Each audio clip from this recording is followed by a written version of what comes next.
Oke semuanya, kembali lagi bersama Oni-chan kesayangan kalian di sini. Meski agak terlambat, namun pada video kali ini gua akan melanjutkan alur cerita dari anime yang jauh lebih bagus daripada Petani KW di musim lalu, yaitu Isekai no Nobiri no Ka episode kedua. Tidak hanya dari segi ceritanya saja yang lebih bagus, tapi juga karena waifu yang akan hadir di anime yang satu ini akan jauh lebih waifuable daripada Petani KW yang kemarin. Oke, sebelum kita mulai, kalian bisa beri channel ini sebuah buff supaya gue bisa lebih semangat lagi dalam mengupload alur cerita anime yang lainnya. Cukup dengan mensubrek dan like saja, kalian telah menambah buff speed uploading sepersekian persen.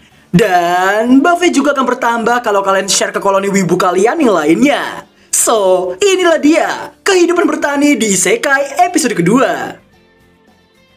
Scene diawali dengan diperlihatkan dewa yang menyesali perbuatannya, yang mana karena kesalahannya itu, Hiraku jadi mendapatkan kehidupan pahit yang seharusnya ia berikan kepada penjahat. Sang dewa yang merasa kehidupan kedua Hiraku adalah 100% tanggung jawabnya, dirinya hendak melihat kehidupan Hiraku saat ini. Akan tetapi, dewa ini baru menyadari lokasi Hiraku saat ini adalah hutan yang penuh akan monster berbahaya, hingga dinamai sebagai hutan kemodaran.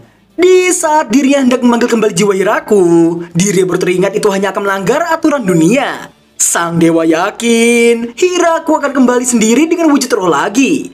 Dan di saat itulah dirinya akan meminta maaf padanya sekali lagi. Yang tidak dewa ini ketahui ialah MC kita yang satu ini malah bahagia sembari terus bercocok tanam di hutan tersebut. Scene berpindah ke Hiraku yang tengah mengabsen tanaman yang ia tanam tanpa memerlukan bibit sama sekali. Mulai dari kentang, wibu, tomat, dan kubis. Yang untungnya semua tanaman itu sesuai dengan imajinasinya ketika tengah mencangkul. Yang mana hanya dengan membayangkan tanaman yang Hiraku inginkan, maka tanaman itu akan tumbuh dengan sendirinya. Hiraku yang melakukan suatu percobaan supaya tanamannya tumbuh dengan cepat. Hiraku pun mencoba mencangkul sembari membayangkan kecambah muncul. Dan benar saja, percobaannya itu ternyata berhasil. Saking cepatnya pertumbuhan hasil dari alat mahabisanya, Hiraku sampai terkejut sendiri melihatnya. Setelah memberikan penjelasan perihal kentang yang bertunas itu beracun, demi menghindari hal tersebut, Hiraku sampai menimbun sekitaran kentang dengan tanah tambahan. Karena pengalaman itulah Hiraku jadi mengetahui petani memiliki banyak pengetahuan mengenai tanaman. Meski Hiraku merasa ladangnya telah maju, namun gaya hidupnya itu masih sangat primitif. Yang mana meski masakan yang ia buat terlihat enak, namun karena tidak ada bumbu, rasa masakan yang ia buat terasa sangat hambar.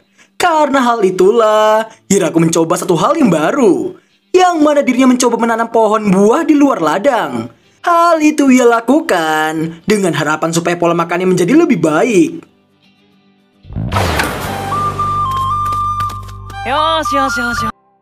Demi mengisi waktu kosongnya, Hiraku seringkali bermain dengan para dogi yang selalu menemaninya di tiap waktu. Namun Hiraku baru menyadari adanya sebuah tanduk di dahi doginya itu. Namun diri mewajarkannya karena itu adalah dogi isekai.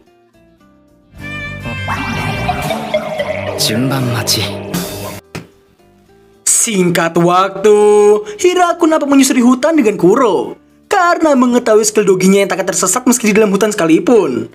Karena hal itulah, Hiraku berhasil menemukan sungai yang nantinya akan menjadi sumber air bagi rumah dan ladangnya.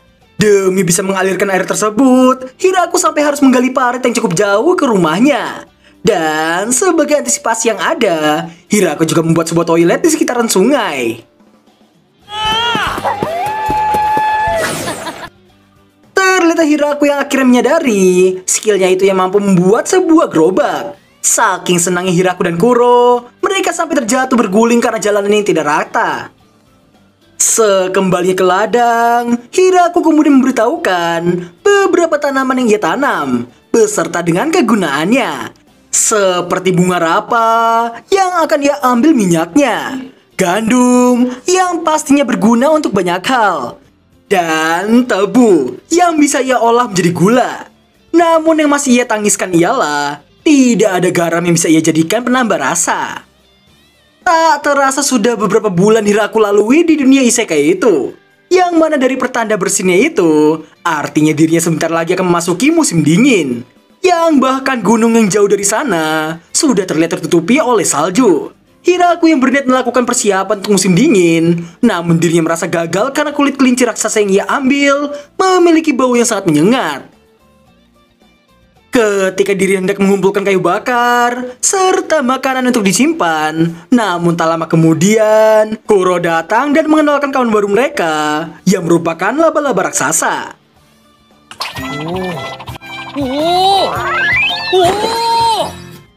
Bukan sulap, bukan sihir, laba-laba isekai ini mampu merajut sendiri benang miliknya, yang bahkan ada bordiran berbentuk wujudnya sendiri di kain buatannya itu. Dan berkat hal itulah sang laba-laba dibiarkan tinggal di pohon besar, dan makanan favoritnya ialah kentang. Hebatnya, laba-laba itu bukan hanya dapat membuat pakaian dari jaringnya sendiri, dirinya juga dapat membuat pakaian dari kulit binatang. Berkat itulah Hiraku bisa menghadapi musim dingin nanti.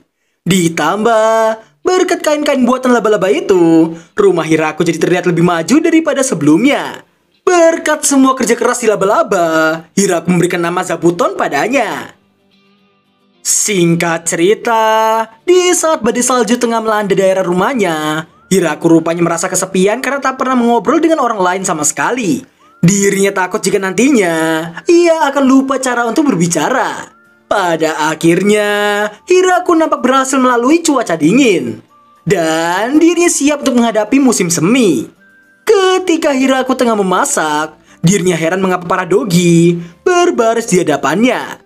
Mengira mereka pergi karena merasa sudah waktunya. Namun selang beberapa hari, mereka kembali dan flexing pasangan mereka kepada bajikan jomblo mereka. Tidak hanya para dogi, Zabuton yang lama tak turun dari pohon ternyata telah melahirkan banyak sekali bocil Zabuton.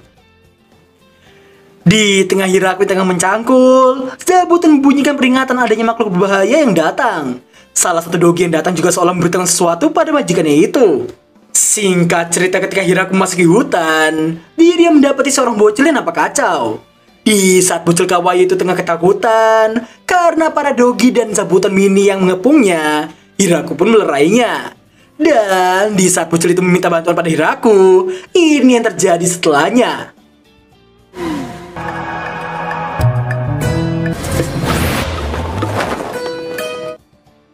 Baru saja tumbuh menjadi seorang waifu dengan bobo jumbo, Hiraku yang masih terkejut sekaligus heran dengan vampir kawaii itu secara tiba-tiba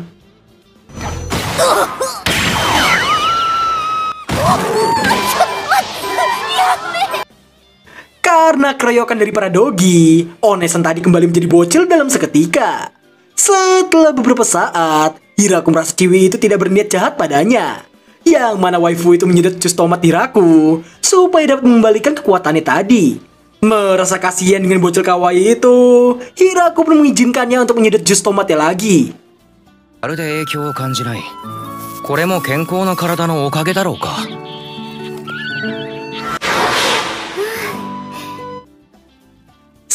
Setelah bocil kawaii itu kembali ke wujud aslinya, Hiraku merasa heran karena wujudnya itu tidak sama seperti Onesan yang tadi.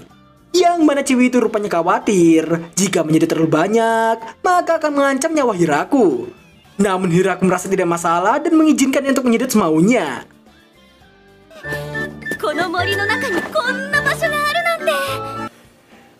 Ternyata Onesan vampir itu yang telah kembali ke wujud sempurnanya.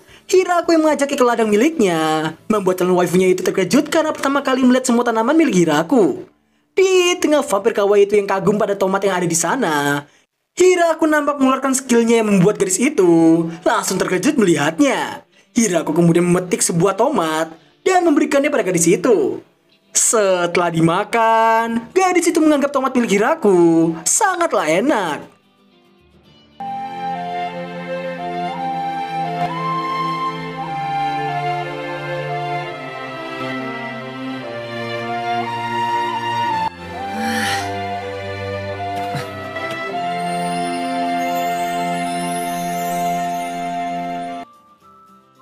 Malam harinya, akhirnya Hiraku mengetahui nama dari gadis itu, yang mana vampir super kawaii itu bernama Rururusi. Setelah mengetahui Ru adalah buronan yang dicari oleh para bangsawan, bukan tanpa alasan.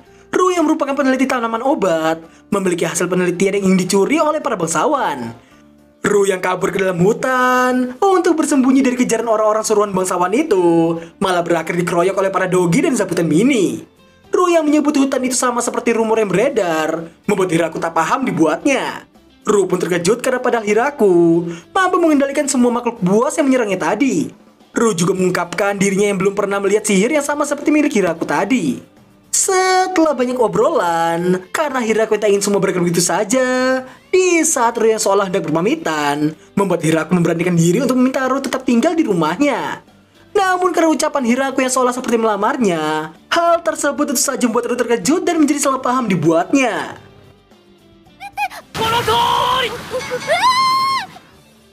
Di tengah Hiraku yang bersujud, Ru yang masih salah paham pun memberitahukan dirinya merupakan buronan. Namun Hiraku merasa tak peduli dengan hal itu. Ru juga memberitahukan bahwa dirinya adalah seorang vampir. Namun hal itu tidak dipermasalahkan oleh Hiraku.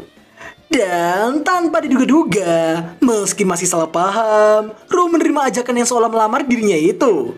Di saat Ru yang masih memerah dan menyebutkan soal lamaran, ternyata MC kita yang satu ini baru menyadari ucapan dan tindakannya barusan. Hiraku yang baru menyadarinya pun dikira oleh Ru bahwa Hiraku hendak menarik kembali lamarannya tadi. Karena telah diterima, tentu saja Hiraku tak akan melepaskan waifu vampir super kawaii seperti Ru.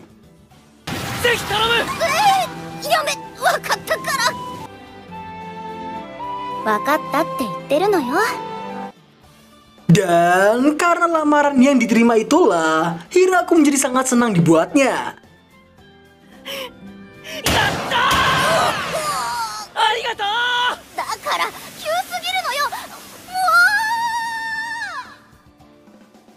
Keesokan paginya, Hiraku yang tengah mencangkul dihampiri oleh Ru.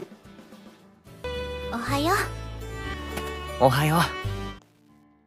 Hiraku yang bertanya mengapa Ru mengecilkan wujudnya lagi, yang mana sepertinya semalam Hiraku kelepasan dan malah bercocok tanam dengannya.